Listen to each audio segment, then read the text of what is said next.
Class 10th के सभी बच्चों के पास आज दिनांक 5/7/2021 को हमारी एक वर्कशीट आई होगी, वर्कशीट नंबर 1। ये वर्कशीट बड़ी ही आसान है। अगर आपने जो मैंने चैप्टर आपको भेजा था, पहला चैप्टर, अगर वो ध्यान से पढ़ लिया होगा, सुन लिया होगा, तो आपको ये सारे सवाल बेहद आसान लगेंगे, क्योंकि ये बहुत ही आसान सी बातें इसमें हमें बताई गई हैं। ये देख पा रहे होगे आप अपनी वर्कशीट को। तो पहले समझ लेते हैं इसमें हमें क्या क्या बताया गया है। को प्राइम नंबर्स, मैंने पूरा नंबर सिस्टम आपको अपनी जो है जो वीडियो भेजी थी उसमें बताया है पूरा नंबर सिस्टम। यहाँ इसने को प्राइम नंबर की बात की है। को प्राइम नंबर क्या होते हैं कि जिसमें only one as a common factor होता है, जैसे 3, 5।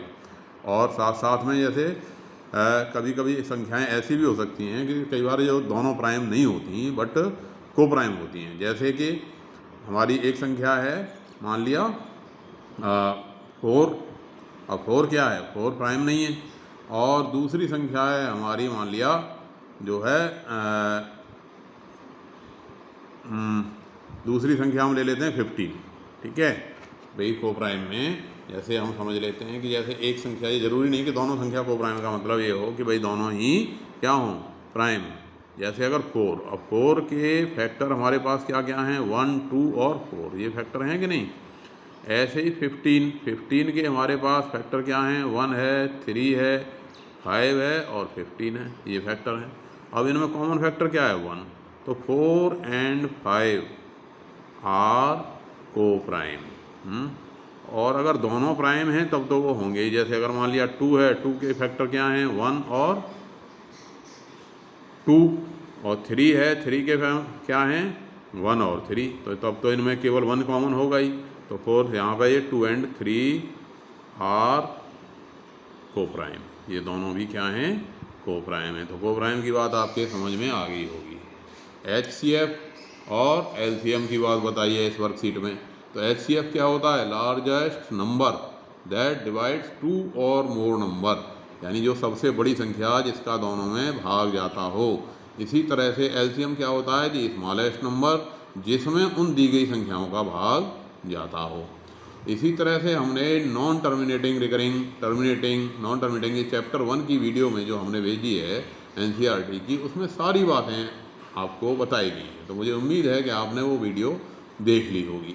और अगर वो वीडियो आपने देख ली होगी तो इन सवालों के क्वेश्चन जो इसमें जो 4 क्वेश्चन दिए गए हैं वर्कशीट 1 में, ये बड़े ही आसान हैं। जैसे कि अब इसमें पूछा गया है कि write the division algorithm for 210 and 128। पहला क्वेश्चन क्या कह रहा है इसमें कि भाई 210 और 128 के लिए को डिवीजन एलोगरिथम की फॉर्म में लिखिए। तो कैसे लिखते हैं भाई, 210 को आपने 128 से भाग किया।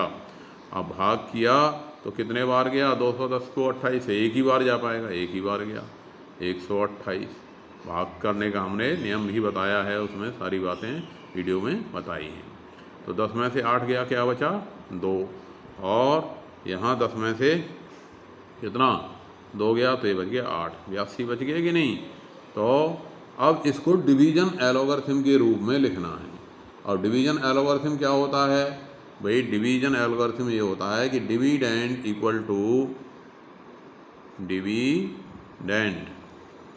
To divisor multiply by quotient, divisor multiply by quotient plus remainder. ये क्या कहलाता है, क्या कहलाता है, ये division algorithm. Dividend equal to divisor plus quotient, divisor into quotient plus में रिमाइंडर। और यहाँ शर्त ये होती है कि ये जो रिमाइंडर है हमेशा किससे छोटा होना चाहिए, हमेशा डिवाइजर से छोटा होना चाहिए।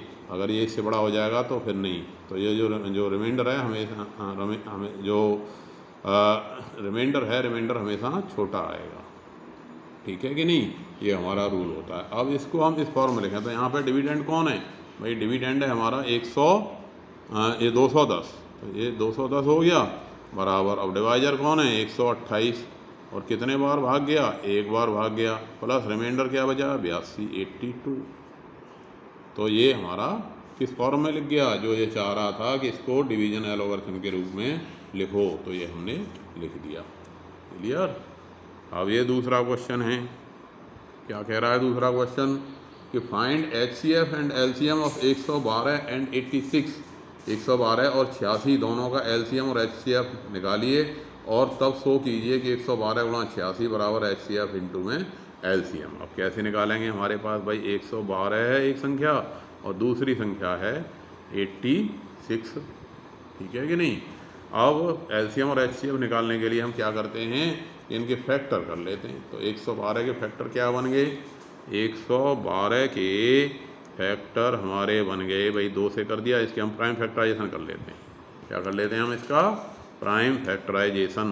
तो 2 से भाग किया, कितना आ गया, 2 से हो गया 56, फिर 2 से कर दिया, कितना आ गया 28, और फिर 2 से कर दिया, कितना आ गया 14, फिर 2 से कर दिया, क्या आ गया 7, और फिर 7 से किया तो ये आ गया 1। ये क्या हो गया इसका प्राइम फैक्टराइजेशन। ऐसे ही 86 का 2 से भाग लगा दिया तो कितना आ गया 43। अब 43 में किसी का जा ही नहीं रहा, नहीं जा रहा, तो यहाँ 43 से ही कर देंगे और ये 1 आ गया, क्योंकि ये क्या है प्राइम नंबर है।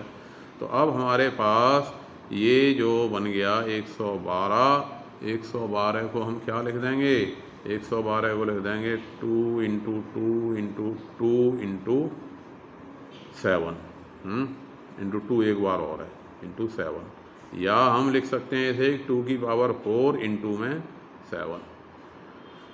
और 86 को हम क्या लिखेंगे 2 इंटू में 43, ठीक है। अब इसका जो LCM आया, LCM क्या आ गया, LCM में हम दोनों में क्या देख लेते हैं कि जो बड़ी पावर है, अब 2 की बड़ी पावर क्या है यहाँ 4, भाई यहाँ पे पावर क्या है 1 और यहाँ पे कितनी है 4, तो कितनी आ गई 2 की पावर 4, और 7 की पावर यहाँ पे 1 है और यहाँ नहीं है तो क्या मानी जाएगी 0 मानी जाएगी, तो कौन आ गई बड़ी पावर 7। और ऐसे 43 की यहाँ पे पावर 1 है और यहाँ नहीं है तो ये 43 का 43 आ गया। तो ये आ गया हमारा LCM। अब LCM इसे हमने कर दिया 16 गुणा 7 गुणा में कितना 43।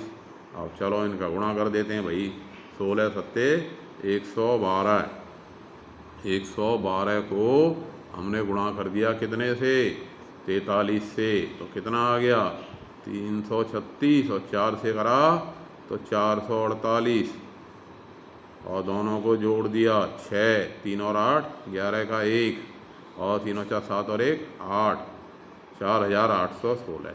तो ये तो आ गया हमारे पास क्या LCM। और HCF क्या होता है, जो दोनों में कॉमन छोटी संख्या है वो कहलाती है HCF, जो छोटी पावर है।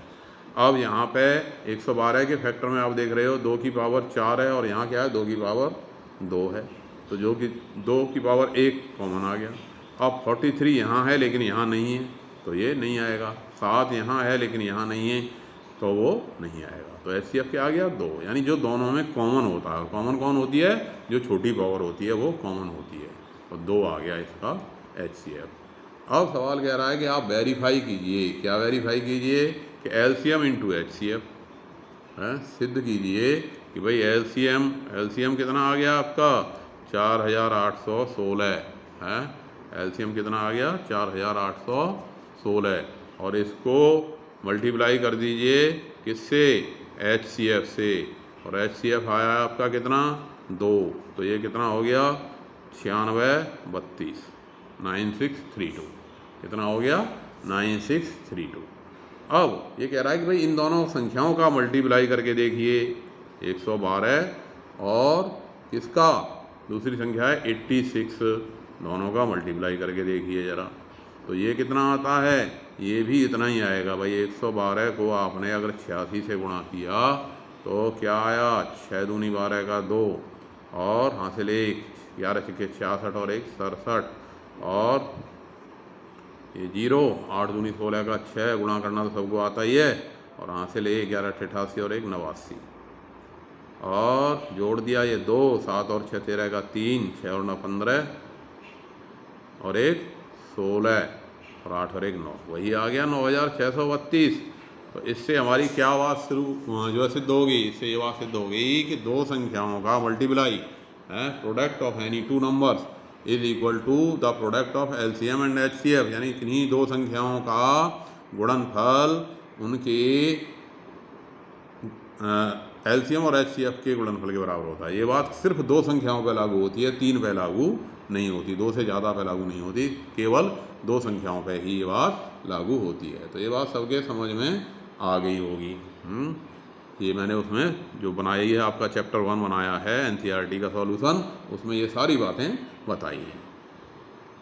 तीसरे में पूछ रहा है कि what is the type of decimal expansion of the following, कि ये जो है किस प्रकार का दशमलव है, भी 164/12। तो जो मैंने अभी एनसीईआरटी कराई थी और जो आपको भेजी है उसमें आप देखोगे कि इस तरह की संख्याओं को हमें बिना भाग किए ही हम ये बता सकते हैं कि ये संख्या हमारी कैसा जो है डेसिमल बनेगी, टर्मिनेटिंग बनेगी या नॉन टर्मिनेटिंग, शांत या जो है अशांत रिकरिंग होगा। अब सबसे इसके लिए ज़रूरी है कि आप इसको पहले काटिए, यानी इसमें 2 से 4 से भाग जा रहा है दोनों जगह, तो 4 तिया 12 और 4 से ये कितना हो गया, 4 चौके 16, 4 1 हज़ार, यानी इसको सबसे पहला काम कि लोएस्ट टर्म में लाइए और लोएस्ट टर्म में लाने के बाद आप हर को देखिए। अब हर में अगर हर जो है 2 की m 5 की n टाइप का है, यानी उसमें केवल 2 और 5 के गुणनखंड हैं, तब तो वो होगा टर्मिनेटिंग डेसिमल। कि इफ डिनोमिनेटर डी जो है हमारा कैसा है 2 की m 5 की n, बात बताई थी उसमें कि यानी केवल 2 और 5 आ रहा है, तब तो वो होगा टर्मिनेटिंग है। कैसा होगा, टर्मिनेटिंग। हिंदी में हम इसे कहते हैं शांत है, टर्मिनेटिंग को हम कहते हैं क्या, शांत दशमलव। कैसा होगा ये, शांत दशमलव होगा, और अन्यथा ये क्या होगा, अशांत दशमलव होगा। तो अब ये कैसा हो गया, यहाँ पे 3 आ रहा है और 3 तो इसमें 2 और 5 के अलावा है, तो ये कैसा हो गया, this is non terminating recurring decimal, non terminating recurring decimal, recurring decimal. कैसा हो गया ये, यह अशांत आवर्ती दशमलव होगा,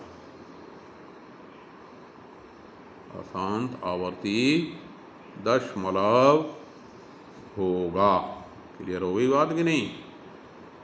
ऐसे ही दूसरे में पूछा है 83/7, सेकंड में क्या पूछा है 83/7, इसके बारे में बताना है भाई ये कैसा होगा। तो अब इसमें कुछ, ये तो लोएस्ट टर्म में है ही, 83/7 हमारा कैसा है, लोएस्ट टर्म में है, तो इसमें तो हमें कुछ करने की ज़रूरत है ही नहीं, मतलब करने की ज़रूरत तो है लेकिन इसको मतलब काटने की ज़रूरत नहीं।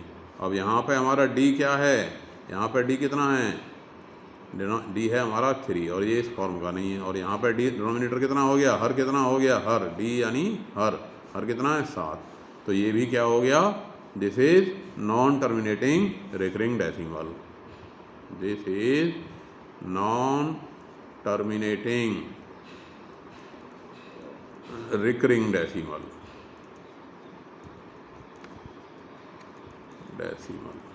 है। यह भी कैसा हो गया, अशांत आवर्ती दशमलव हो गया।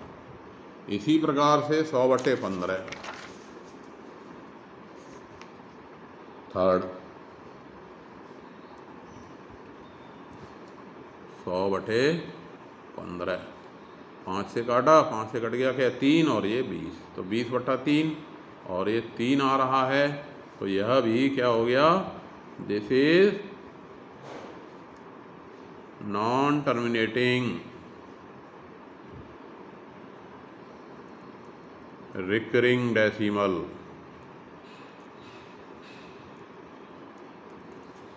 यह भी कैसा हो गया, अशांत आवर्ती दशमलव हो गया। लेकिन अगर सपोज करो हमारी संख्या ऐसे होती 15/40 है, चौथा क्वेश्चन मैंने जोड़ दिया है इसमें भाई 15/40, तो पहले हम सॉल्व करते हैं, 5 से कट गया, 5 या 15, 3 अट्ठे 40, 3 अब ये कितना हो गया 3/2 की पावर क्या है, ये 2 की पावर 3 है। तो इसके फैक्टर में क्या है, केवल 2 है। तो दिस इज टर्मिनेटिंग डेसिमल है, this is terminating decimal, this will be terminating decimal. यह कैसा होगा, टर्मिनेटिंग होगा। क्यों होगा, क्योंकि इसमें केवल क्या है, यह शांत दशमलव होगा, यह शांत दशमलव होगा। क्लियर हुई बात नहीं।